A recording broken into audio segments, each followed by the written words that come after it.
Hi, this is Steve Davis over at Total Wealth Academy, and this is Learning the Lingo, a glossary of real estate terms.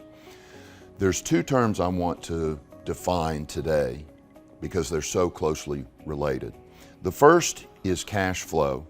The second is cash on cash rate of return. Cash flow is after everything is paid. What are you left with at the end of the month?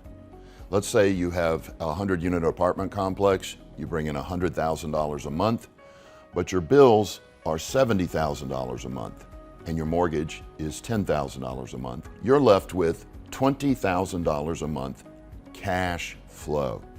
Notice I took out all expenses and the mortgage. But in that particular case, we have $20,000 a month or $240,000 a year in cash flow. That leads us to the next thing we're going to define. It's cash on cash rate of return. Cash on cash rate of return. Let's say that you put $1 million down on that particular project and you're making $240,000 a year in cash flow.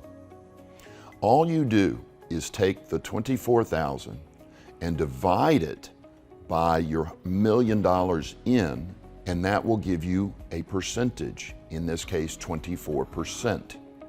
That means you've got a cash on cash rate of return of 24%.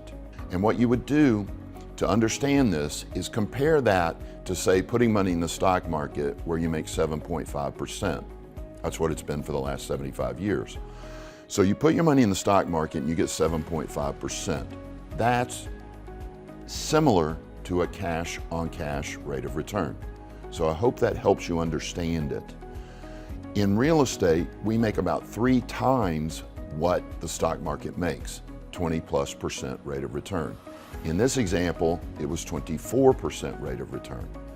That's your cash on cash rate of return, and that is one of the most important factors in determining whether you should purchase a deal, whether it's single family or an apartment or senior living or whatever. Watch that cash on cash rate of return.